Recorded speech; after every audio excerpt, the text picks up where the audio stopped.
it's all complex, but I actually wanted to tell you a story because you spoke about the secrets piece and that people can't hold secrets, and really this is how HLS got his name. Is I knew you were going there. I knew you were going there. I told him a secret, right? And he's my man, 100 grand, and I told him that I slept with Angela, and it wasn't for everybody to know. And my brother asked me, "Hey, did you ever sleep with Angela?" No, I didn't sleep with Angela. And then this is when HLS was born. He came in the room. Yo, Drew, remember when you slept with Angela? No, blew my cover, blew the secret. And so nobody can hold secrets at all. So I agree with you 100%, Tina. Here's the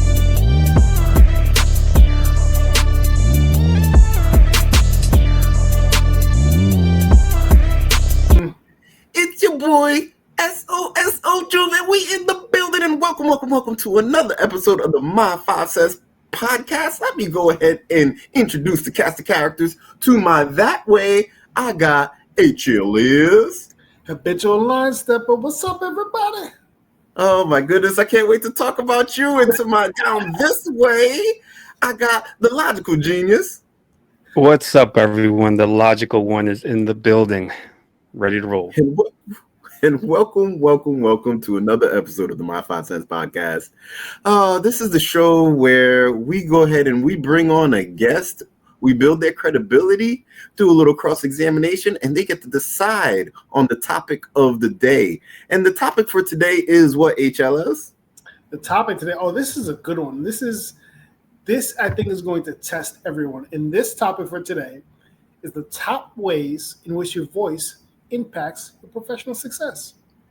Oh my goodness. And the person who is going to talk about this, or who we have as a guest, is an award-winning and internationally acclaimed speaker and performer, publisher, and vocal leadership expert whose work and shows have been featured on media outlets including ABC, NBC, CBS, The Wall Street Journal, Chicago Tribune, Inc.com, and Forbes.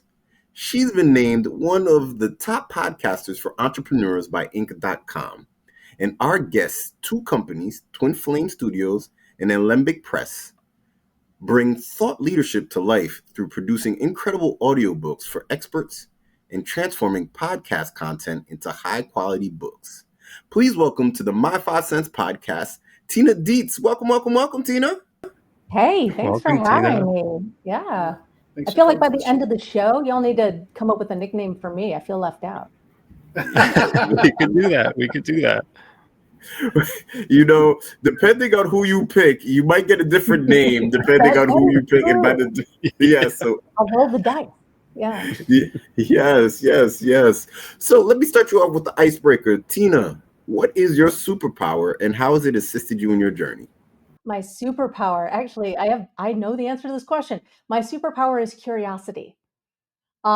Curiosity has taken me everywhere in my life, from out of really, really difficult situations and being able to get creative and problem solve and pull myself out, to being able to innovate, to meeting people. It was curiosity that brought me on this show. So absolutely curiosity. So your journey, and you talk about curiosity. I mean, ABC, NBC, all the ABC, EFG that you got out there as far as media outlets. How did curiosity lead you down this pathway of media? Well, you generally find that when you're curious about other people and you like me, enjoy the sound of your own voice, as I do, that you end up in all kinds of interesting conversations, and one conversation leads to the next. And you end up meeting people who all of a sudden are like, wow, we had a great conversation about this the other day, and I'm producing a segment about this, and would you either write about it or speak about it? And that's how that kind of thing happens. Or I get introduced to a producer, or hey, you want to pitch yourself onto this particular show, and leading with value, leading with wanting to make a difference, serve first, will take you a lot of places, and if you want to get on, and media in particular. So I just want to stick with that for a quick second. I got a follow up. So when we talk about media, the landscape of media has changed so much with social Oh media, God. Yeah. in which influencers, we call them influencers, but they're pretty much the media now. People are getting their sources from influencers. How do the major media outlets, I guess, remain relevant? And then I guess the second piece to that, how do we ensure that the news that we're getting from these influencers isn't fake news, as our president would say? Yeah, wow. It's funny. Just today, I have a monthly webinar that I do on that's an expert panel on different aspects of the publishing industry, and today's was on PR and publicity for people's books, and we were touching on different kinds of national media. And when you think of national media, we usually think about these big television outlets and things like that. But national media is also all of the print publications, New York Times, the Washington Post. But it's also podcasts. Podcasts have national reach or international reach, like yours. I mean, I'm sure if I went into your stats, because I've worked with and launched many dozens of podcasts, we would see that you reach at least 10 countries, if not more. That's on average what the average podcast reaches. And so, in terms of staying relevant, I think that we're bombarded with so much information that we have to decide individually what is relevant to us, because otherwise you can just become overwhelmed with information and not even be able to filter it anymore, and you start to shut down.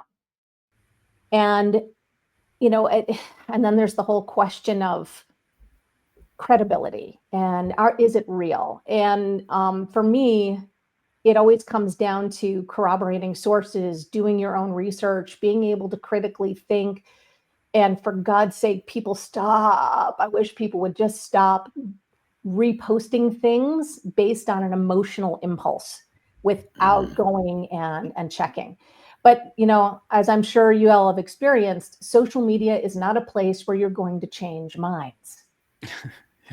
It's not the place, so no matter what we do, I mean, just with the Super Bowl and the halftime show with Kendrick Lamar. I mean, I was talking with my friend who I'm staying with here, and we're like, wow, people really came out of the woodwork with some bizarre opinions about this piece of performance art that was really relevant for the time we're living in right now. And we're both like, well, yeah. And did I unfriend and unfollow a bunch of people today? Yes, I did.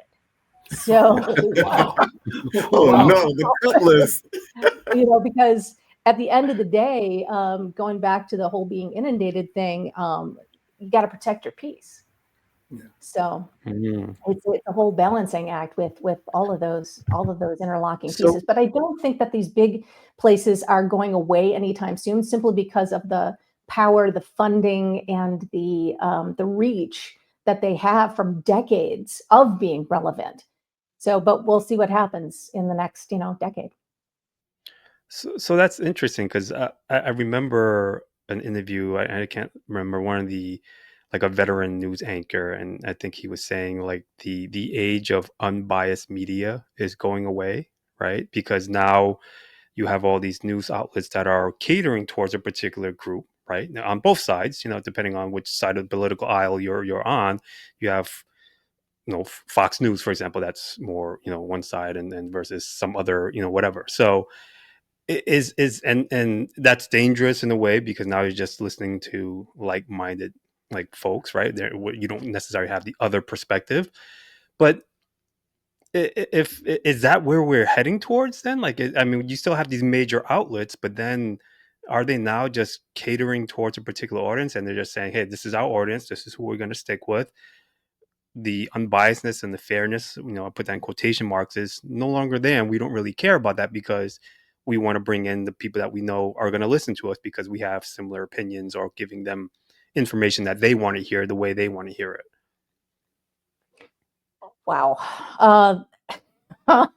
Well, I will say, I think it comes down to an old adage, which is follow the money. And one of the That's what I was reasons about to ask you next. that Okay. follow the money, and it's gross, but I think it's 100% true. And that goes for research, that goes for news, it goes for, anything we kind of consume. If you follow the money back, I mean, I am the opposite of a conspiracy theorist because I've seen people try to keep secrets. We suck at it, like Can't hold water. it's not going to happen. You just, hundreds of people are keeping the same secret for years and years and years. No, sorry, don't buy it. So it's more that this unbridled capitalism, this late stage capitalism that we're living in, that is causing so much divisiveness among people, because as long as we're fighting each other, we're not looking at the source of the problem. God, there's so much to unpack with that. There's so much to unpack here. Yeah, so I had a question in the story. First, the question. So for you, the media, is it a business first, or is it something else? Is it a passage of information before it is a business? Well, the lines of work that I'm in are much more around working with individual people who are building platforms with something to say. And we tend to work with folks, don't tend to, all of the folks we work with are in this wholehearted, like, trying to make the world a better place space, whether they're working with hundreds of people or tens of thousands or millions of people. And whether, we're producing an audiobook for them as an additional income stream and a way to get their voice out into the world further, or we're helping them produce their first book from a podcast content, it's all really about trying to drown out the crap noise and replace it with noise that could actually make a difference in people's lives. So yes, we want people to be able to leverage the media for their own exposure, for their own credibility, and to sell more books, to be on more stages. But it's almost to kind of counteract the unbridled screaming of media that is out there just going, oh my God, everybody be afraid, the world is ending. Not that bad shit isn't going down, it is. But again, if we're in a state of panic, we're not going to make good choices. So it's all a balancing act. I'm not sure I answered your question. It's all complex, but I actually wanted to tell you a story because you spoke about the secrets piece and that people can't hold secrets. And really, this is how HLS got his name. I knew you were going there. I knew you were going there. Right? And he's my man, 100 grand. And I told him that I slept with Angela, and it wasn't for everybody to know. And my brother asked me, hey, did you ever sleep with Angela? No, I didn't sleep with Angela. And then this is when HLS was born. He came in the room. Yo, Drew, remember when you slept with Angela? No, blew my cover, blew the secret. And so nobody can hold secrets at all. So I agree with you 100%, Tina. Here's the thing. There's something about, as you said, secrets don't last forever. There's a statute of limitations with secrets. Do you believe? Wait. First of all, do you believe No. There's a statute of limitations. If you tell me something that happened 20 years ago, I don't know who else you told. I'm thinking, this is old news. This is old news now. It doesn't really matter anymore. We were 20 years old when this thing happened. What are you even talking about? Listen, it was an old tale that you told me. And I thought it was old news now. So if you walk up on the family reunion and walk up to your uncle and he goes, oh, remember when you had that child out of wedlock, and that's going to end up being old news. Listen, that child now is 30, probably has grandkids, so everybody knows now. Yeah. Oh, Tina, you see what we're dealing with? HLS, everybody. HLS. Go ahead, ask your question, sir. We talked about voices, and you mentioned you want to work with people who have something to say. There used to be this saying, the voice of a generation. Now, when you have so many influencers, and you have so many like media outlets and all these other things, does that does that term really exist? Is there still that person that's a voice of a generation? I don't think so. And I don't even know if at the time that's really more marketing language. Bob Dylan was the voice of a generation. Well, so was Joan Baez, or so was, so were the Beatles. So were it tends to get used a lot with music in particular. Mm-hmm, but mm-hmm. I don't know that we really have that anymore. Yeah, I'm not sure that we do. I will say that what I am enjoying from the generational perspective is I really am enjoying how some of the younger generations just aren't laying down and taking it and being like, oh, we got to follow along and learn from our elders and all that. And they're speaking truth to power, which, as someone who's a, Gen Xer, which we wanted to do that. And so I think that our children are kind of picked up on that anti-disestablishmentarianism. I said it. And are able to have the outlets to get their voices out in a bigger way, which I think is important as we, because there's this weird trend psychologically, whereas people get older, they tend to become more conservative in their thinking. And if we're going to evolve as a society, as a whole other topic of conversation, I think we need to actually lean into the innovation and the fresh thinking of the younger generations. With so many voices out there, as you mentioned, does it cloud the water a little bit? There were times where, like, Malcolm X was the voice. MLK was the voice, and you kind of rally around this one person that were moving people. When you have so many people, as you said, so many young people are kind of taking up and not taking it anymore and speaking out, does it get cloudy in terms of which direction to follow? Yeah, if we take it from the matter of, like, is there a movement? And so, I wasn't around when Malcolm X and MLK were in the midst of this powerful movement, and there was a whole organization behind each of them that was helping to guide and make decisions, but there also wasn't the democratization of media that there is today. So I don't know.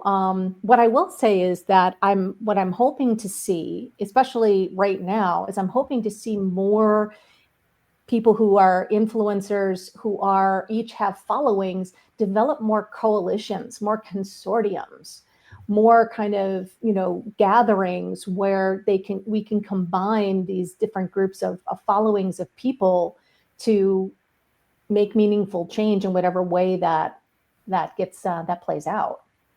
It's a lot of opportunity. Yeah, it is. Interesting. Tina, I want to pivot a little bit, kind of, right?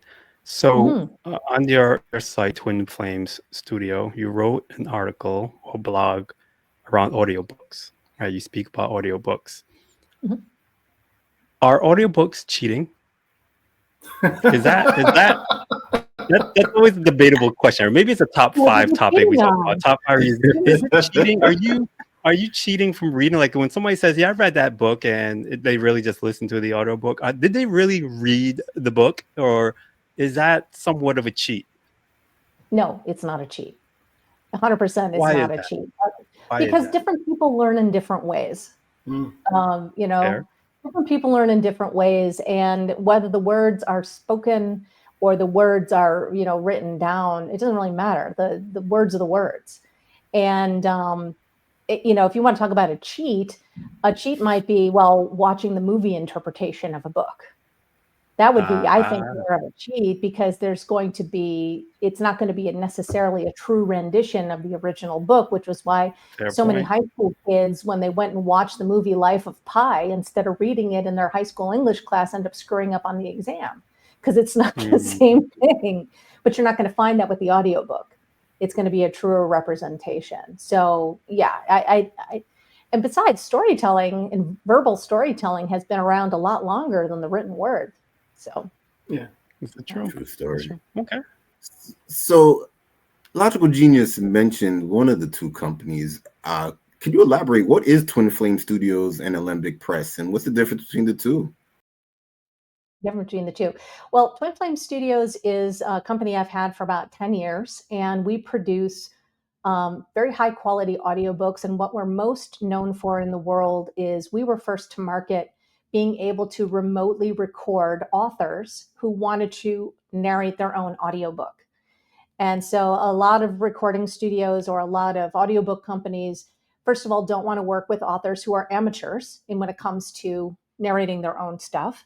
And they don't want to, coming into a studio and taking the time and arranging the schedules and all of that with these folks who tend to be, super busy professionals. And this is a side thing for them is, can be difficult. But I saw an opportunity back in 2015, 2016 to change that. And so we became the first audiobook company in the world to specialize in nonfiction remote recording. And so now we've expanded that out, and we can also do fiction remotely recorded, even full cast, and have people at the same time come into the studio and almost do radio drama style audiobooks. So it's really fun to be able to break down the barriers of distance and time zones and things like that to get the right people together on an audiobook. So that's mostly what we do at Twin Flames. At Alembic Press, which is a newer company that was really excited to launch this last year, we are taking podcast content and transforming it into high quality published books. I mentioned earlier that I've been a podcast producer, podcast host many times over. And I always saw this gap, like, why? There's got to be more that we can do with this content. There's got to be more that we can do with these transcripts than produce quotes and show notes and things like that. But my colleagues in the publishing industry always said that it was going to be more trouble than it was worth to try to pull a book out of the content. So my business partner and I, Michelle Fishering, and Michelle is a ghostwriter herself and a book coach and a book strategist. We basically combined our superpowers in business and our passion for getting these platforms built for people out there, and created a methodology to transform this content into books. So I'm super excited about doing that because we can ghostwrite these books for about half or less the cost that it normally would cost to get one of these books produced in a traditional ghostwriting and publishing sense. So it's good stuff. That's awesome. Yeah. That's awesome. Well, we are about to transform ourselves into the next segment of the show. So, Logical Genius, can you please explain to Tina what is going to happen next? Of course. So, Tina, we've had some fun, but this is the real fun of the show. HLS, Soso Juv, and I are going to present to you our list, each of our own lists, on top 5 ways your voice impacts your professional success. Now, we don't know each other's list. We haven't seen each other's list in advance. So I don't know what Soso Juv has on his list. I don't know what garbage HLS has on his list. And they don't know what's on my list. So we're going to present it to you fresh and new. And you, at the end of it, get to decide which one of us has the best list. Wonderful. It's nice to have permission to be judgy. Yes. And in today's society, it's a beautiful thing. HLS, please explain to Tina, what is the criteria for judging? Yes, you can be judgy all you want. And usually when you're doing a podcast, when you're doing an audiobook, there's certain rules you have to follow, right? Because it's an audiobook. There's structure to it. With this show, there's none of that. You might choose me because you might like my microphone. And you can hear me well. And that's why you choose me as number one. It is an impressive microphone. It's all about the voice that you hear in the microphone. Yes, the highlighter microphone is very cute. Very, very pretty of you. Yes. You might choose me, Tina, because I am an audio listener. Oh, very nice. Oh, okay. Tina, you might choose me because I've done audio recordings. There you go. Whatever decision you want, whatever criteria you want, it's all up to you. But first, your first decision is you get to decide who goes first. Ooh, who goes first? I think I'm going to have to go with the Logical Genius. Oh, yes. You know what happens when I go first? I sometimes win. Tina, Yeah, we all thank you. fall asleep. No, it gives you HLS time to Google search his list. It gives him more time. Tina, Yes. thank you again for being on the show. This topic was a very interesting one, as HLS Mhm. said in the beginning. Ways your voice can impact your professional success. There are two ways you can kind of look at it, right? We actually had an episode on the most influential voices, right? And um, you can take it literally and say, well, someone's actual voice, like the way it sounds, the way it is, or the um, other approach where it's like it's the voice of a generation, as Soso Juv mentioned, right? So my list is kind of based on my reality, our That was reality. me. Put some respect on my name. Oh, That was sorry, me. Put sorry, some sorry. respect on My my bad. name. My Thank bad, you. HLS. You Thank get you. that. You get Thank points you. for that one. It's not going to count for anything, but you'll get points for it. So I'll start with, and in terms of how. So when I look at professional success, I look at my own job. I look at careers in general, what I've been through over the last few years, decades, and I see elements of my job where I think, man, if I'd done this differently and my voice was different in this aspect, in this situation, I could have improved my professional career, my success. And in other areas, I have done that because I've recognized it, and I have. So at number five, the way the way it can improve, or excuse me, how it can impact your professional success is we all have done this, especially in the age of COVID, right? Where we're doing this right now. Your Zoom game, right?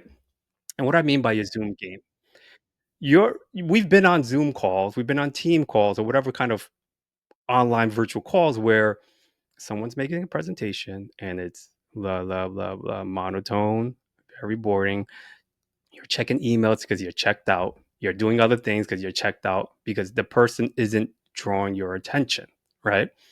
So if you can step up your Zoom game and give a presentation in a way that is impactful and gets people to listen and not snooze out and zone out, then that is going to help your career because people can say, wow, this person can manage themselves in a Zoom environment, which is in today's world nowadays. So Zoom game is number five for me. At number four, we've all done this. I've done this. It will help you in your excuse making, right? So, how many times have you been on a project or on multiple projects? You forget something. You forget to email somebody. You forget to write a document to somebody. You forget to, oh, I'm sorry. But how you say it, the way your voice is used in that situation. So, if you said something like, oh, yeah, I'll get that to you soon, does nothing, right? People are like, what's wrong with this guy, right? But if you say, oh yeah, hey, I'll work on it. I had a couple of things coming up, but I'll get that to you as soon as possible. You could be lying your ass off, but you're selling that the way you're presenting your voice to them, the way how you're projecting it. So again, excuse making helps your career. Everyone at point in the point in time of their life will have to make an excuse for their job and why they didn't do something. And the way you deliver that excuse is going to help you succeed or fail in your career. At number three, I'm calling it the CEO voice.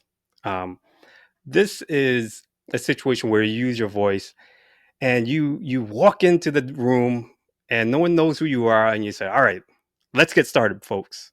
Your authoritative demeanor, voice, how you deliver it, right?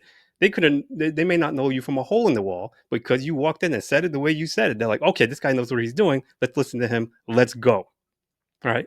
So that's the CEO voice, how you deliver and how you do it. Number two, I'm going to call this, we all, Soso Juv and I think maybe HLS as well, big Star Wars fans, right? I call this the Jedi Master, right? It's how you say the cadence in which you speak, right? The tone of your voice helps you deliver something so that it makes you sound like a genius, right? Like we're not the drones you're looking for. And you add a pause. You add a pause, right? Sometimes people deliver things too. I'm guilty of this. You deliver things too quickly. It's too rapid, and people get lost. But when you pause and check the pause or the way you say it, or serious tone, people believe you. You could say the dumbest thing in the world or the most common thing in the world, but because you say it in a certain way with the seriousness tone and some a pause in between, people are like, oh, he knows what he's talking about. They'll buy in. So you're garnering influence. You're gaining their influence in that regard. And at number one, I'm going to call this the promotional accelerator, right? And I think the number one way your voice impacts your professional success is if you sound confident, people think you're competent, right? Let me say that again. If you sound confident, people will think you are competent, right? Oftentimes, it's not about what you say; it's about how you say it, right? I recently went to a comedy show. I don't know if you are familiar with Russell Peters, the comedian. Um, he had a show recently in New York, and he was speaking of the election. And he was saying he couldn't vote. He's Canadian, so he doesn't have right to vote. So he was speaking on both candidates, and he was like, "You know what? I didn't like Kamala Harris because of how she sounded, of how he's like in one." And we talked about this in the episode about code switching, right? And when the best time to code switch, or why you should code switch.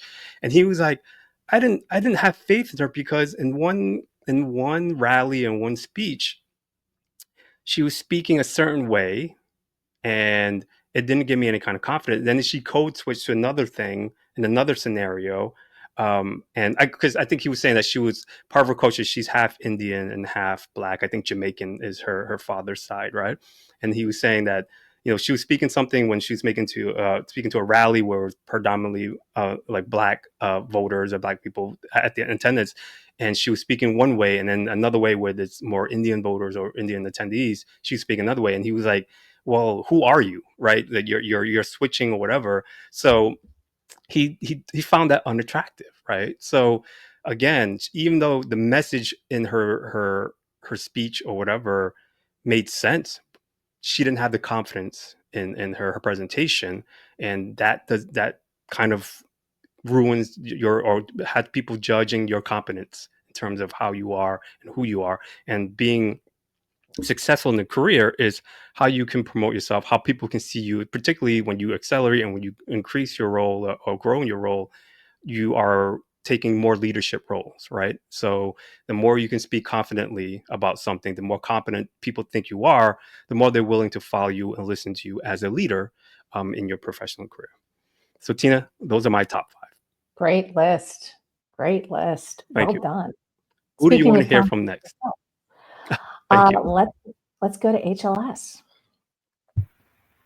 Are you still with us, Tina? Because that was long. That was long. Tina, whenever they have to explain their list for a long time before they deliver, just know that it's a little bit shaky. Just remember that. Yeah, Okay, they're shaky, all right. They're definitely shaky. The amount of context and thought that went into it. We'll reserve judgment. I'm the judge. Yes, you are. I'm the only one who gets to judge. So Tina, my list, right? When we hear voice, right? Your voice is your voice. You're born with it. Unless you're an impressionist, you can't really change your voice too much. It is what it is. But what really matters, is how you deliver your voice, and that can impact your professional success, right? So, on first meeting at certain events in my career, I have a pleasant tone. When I'm meeting colleagues or business partners, I have a very positive and pleasant tone. And that helps builds rapport with clients and colleagues, right? That helps. I'm warm, I'm friendly, I'm open, I'm very pleasant. And a pleasant tone could be like, oh, this is someone I may want to work with. This is someone, hey, he seems really cool. That's number 5. And number 4, it's clarity of your message, right? Not talking too fast, not mumbling, not going in circles like logical genius, like telling these long stories. You want to be clear in your message, you're understood. And when you're clear, especially if you're a manager in your department or a CEO or an executive, when you're being clear in your message, it speaks volumes. See what I did there? And number 3, the volume of your voice. If you tone and level-headed in very tense situations, you can be perceived like, yo, this guy has a level head. they handle pressure well. I like them. You're not shouting over colleagues. You're not speaking too softly. So like as if you're trepidatious or afraid. The volume of your voice, it can help you in the business world. And number two, this one I learned from my mom, and it stuck with me. My mom is a Haitian immigrant, so she has an accent. And she said to me growing up, she said when she was dealing with prejudice and things of that nature, she said, because they hear my accent, they think I'm stupid, right? And if your accent is your accent, like you can't really help certain things, but it goes back to articulating the sounds. Even though you may have an accent, whether it be Haitian or Jamaican or Irish or Italian, whatever the case may be, it's how you articulate your words. And if you don't articulate them well, it may become a hindrance because people can't understand you.